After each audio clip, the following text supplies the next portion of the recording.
बिस्मिल्लाहिर्रहमानिर्रहीम। अस्सलाम वालेकुम डियर स्टूडेंट्स। आज का हमारा जो फिज़िक्स का टॉपिक है वो अकॉर्डिंग टू बोर्ड एग्ज़ाम बहुत इम्पॉर्टेंट टॉपिक है, जो कि बोर्ड के इम्तिहान में बहुत दफ़ा क्वेश्चन आता है। वो है इक्वेशंस ऑफ मोशन की जो इक्वेशंस हैं, आज उनकी हमने एक्सप्लेनेशन देखनी है और साथ हमने आज ये देखना है कि उनको वेरीफाई या उनको ड्राइव कैसे किया जा सकता है। तो इक्वेशंस ऑफ मोशन के बारे में मुकम्मल कॉन्सेप्ट लेने के लिए हम एक एग्जांपल का सहारा लेते हैं। फॉर एग्जांपल यहाँ पे एक स्ट्रेट रोड है, इस रोड के ऊपर एक गाड़ी चल रही है।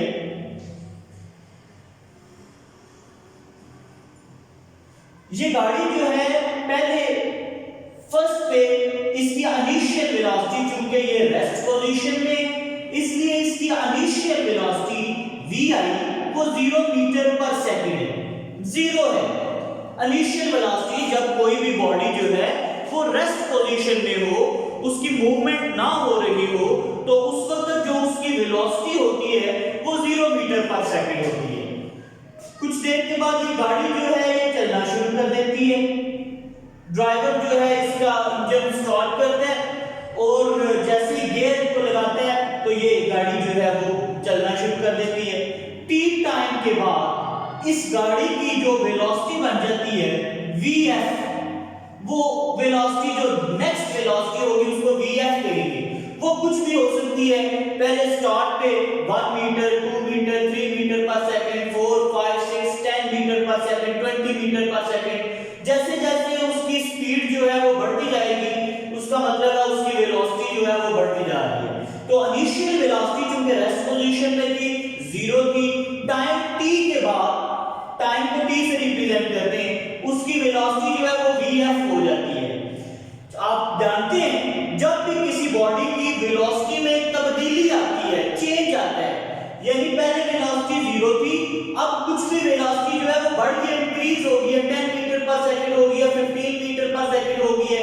तो जब वेलोसिटी इंक्रीज हो या डिक्रीज हो तो क्या चीज प्रोड्यूस होती है? एक्सेलरेशन प्रोड्यूस होता है। तो इस बॉडी ने एक स्ट्रेट लाइन में कुछ डिस्प्लेसमेंट कवर किया है। डिस्प्लेसमेंट कवर करने के बाद इसकी वेलोसिटी जो है वो vf होगी है। तो यहाँ पे हमने कुछ टर्म्स के बारे में देखा है।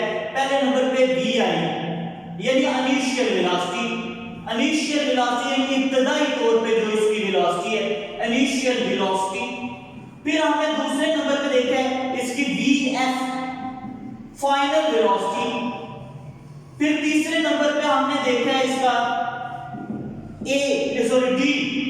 d से डिस्प्लेसमेंट।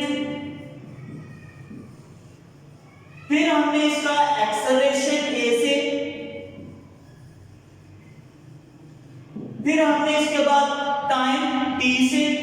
ये चंद हमने जो है वो टर्म्स के बारे में देखा है, initial velocity, final velocity, displacement, acceleration and time.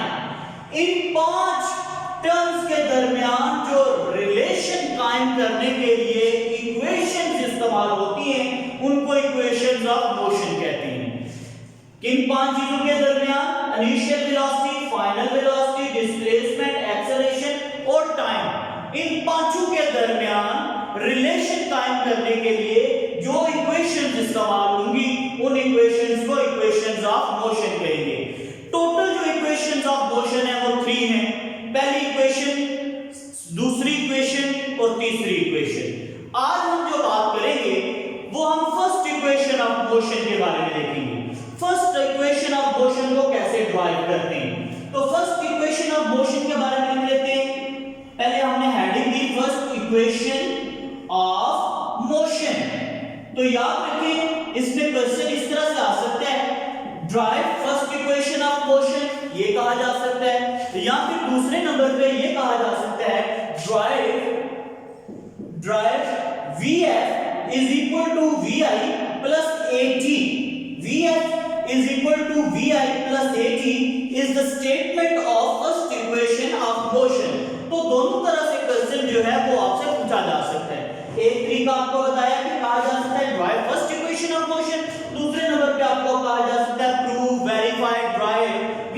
Equal to vi plus at।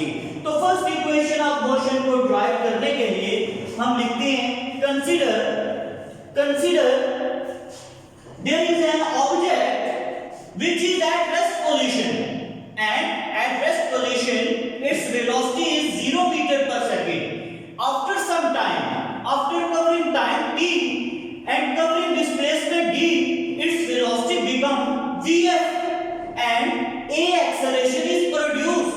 Then according to speed time graph को अगर हम यहाँ पे ड्रॉ करें, स्पीड टाइम ग्राफ साथ हमने ड्रॉ लाजमी करना है ताकि उस स्पीड टाइम ग्राफ की मदद से हम जो फर्स्ट इक्वेशन ऑफ मोशन है उसको ड्राइव कर सकें। तो स्पीड टाइम ग्राफ ड्रॉ करने के लिए ये हमने एक y एक्सिस ड्रॉ कर लिया है, साथ हमने ये एक x एक्सिस ड्रॉ कर लिया है।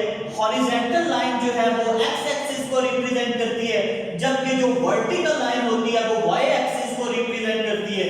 y एक्सिस के ऊपर हमने स्पीड को रिप्रेजेंट कर दिया है कि जैसे जैसे ये ऊपर की तरफ जाएगी इसकी स्पीड बढ़ेगी, और जब के x एक्सिस के ऊपर हमने टाइम को रिप्रेजेंट कर दिया है। ये हमारे पास स्पीड टाइम ग्राफ है। यहाँ पे ये ओरिजिन है, origin is the point where x axis and y axis intersect each other, जहां पे एक दूसरे के साथ ये मीट अप होते हैं, उस पॉइंट को ओरिजिन कहते हैं, और ओरिजिन को यूजुअली o से रिप्रेजेंट करते हैं।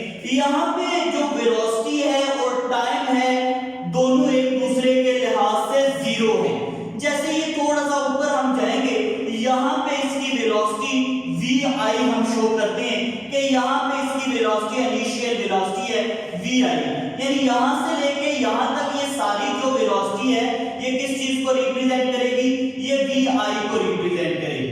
फिर जहां से ये गाड़ी या कोई भी बॉडी जो है वो मूव करना शुरू करती है विद रिस्पेक्ट टू टाइम, तो उसकी जो हम ग्राफ लाइन ड्रॉ करेंगे वो इस तरह से ये ड्रॉ कर लिए ग्राफ लाइन में। तो यहाँ पे इसकी वेलोसिटी जो बन जाएगी वो कौन सी होगी, vf। पहले नंबर पे कौन सी वेलोसिटी थी, vi। फिर कुछ डिस्टेंस जो है वो कवर करने के बाद उसकी वेलोसिटी क्या बन गई है, vf। अब अगर हम यहाँ से इस पॉइंट से जो हमारे पास x एक्सिस है इस पे परपेंडिकुलर ड्रॉ करें, ये हमने इसका परपेंडिकुलर ड्रॉ कर दिया, परपेंडिकुलर ड्रॉ करें और यहाँ से vi से इस परपेंडिकुलर के साथ ज्वाइन कर दें, तो ये हमारे पास एक ट्रायंगल बन जाती है, राइट एंगल ट्रायंगल। और इसी तरह अगर हम ये vf से एक परपेंडिकुलर जो है वो y एक्सिस के ऊपर ड्रॉ करें, तो ये हमारे पास एक जो है वो ग्राफ आ जाता है। इसमें हम इसको o से रिप्रेजेंट कर लिए, इसको a से रिप्रेजेंट कर देते हैं, इसको b से रिप्रेजेंट कर देते हैं, इसको c से रिप्रेजेंट कर देते हैं, इसको d से रिप्रेजेंट कर देते हैं, और इस चीज को e से रिप्रेजेंट कर देते हैं। ये टोटल जो है यहाँ पे vf है, तो यहाँ पे भी हम इसी को vf ही कहेंगे, क्योंकि ये इसके बिल्कुल जो है वो एडजेसेंट आ रहा है, तो ये भी y एक्सिस के ऊपर vf को ही रिप्रेजेंट करेगा। तो अब यहाँ पे ये जो हमारे पास स्लोप आई है, स्लोप जो है वो एक्सेलरेशन को रिप्रेजेंट कर रही है। अब इस ग्राफ या इस डायग्राम के लिहाज से अगर हम इक्वेशन ऑफ मोशन को लिखें तो हम लिखेंगे स्लोप ऑफ AD, ये जो AD है इसकी स्लोप ऑफ AD। तो अगर हम ये कंसीडर करें कि ये हमारे पास राइट एंगल ट्रायंगल है और हमने AD को फाइंड करना है, तो हम क्या करते हैं, y ओवर x करते हैं। y यहाँ पे हमारे पास क्या है, CD, y ओवर x, ये y है क्योंकि ये y एक्सिस के ऊपर है, y ओवर x, तो ये क्या है, CD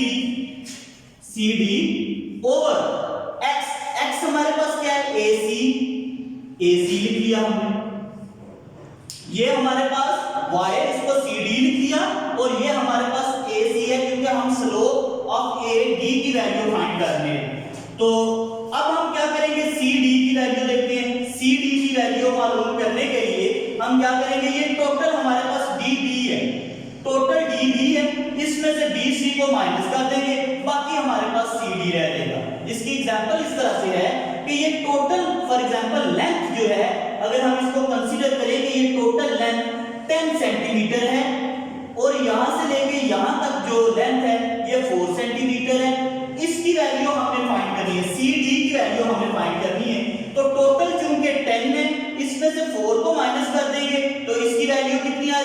सेंटीमीटर। तो हमने क्या किया, टोटल में से इसको माइनस किया है, यानी CD की वैल्यू निकालने के लिए हमारे पास जो टोटल है BD, इसमें से हम BC को माइनस कर देंगे, यानी CD की वैल्यू जो होगी वो होगी BD माइनस DC। टोटल में से अगर इस पोर्शन को माइनस कर देंगे तो हमारे पास वैल्यू आ जाएगी DC की। तो BD माइनस BC, ये अगर हम कर लेंगे माइनस तो इसका मतलब होगा इक्वल टू CD है, इसलिए CD की जगह पे हमने ये वैल्यू पुट कर दी है BD minus BC divided by AC। AC की जगह पे हम OB भी लगा सकते हैं, तो हमने यहाँ पे OB लगा दिया। अब यहाँ पे हम वैल्यूज लिख लेते हैं। हियर BD की वैल्यू पहले चेक करते हैं, BD की वैल्यू क्या है, BD इज इक्वल टू, ये BD जो है यहां से लेके 0 तक E, 0 से लेके E तक क्या है VF, तो BD की वैल्यू किसके इक्वल होगी, VF, यानी फाइनल वेलोसिटी के इक्वल होगी। किसके इक्वल आ जाएगी, फाइनल वेलोसिटी की। फिर इसी तरह हमारे पास जो नेक्स्ट है BC, BC को हमने देखा B और C, ये किसके 0 से लेके यहां तक क्या है VI, तो VI की वैल्यू हम यहां पे पुट कर लेंगे।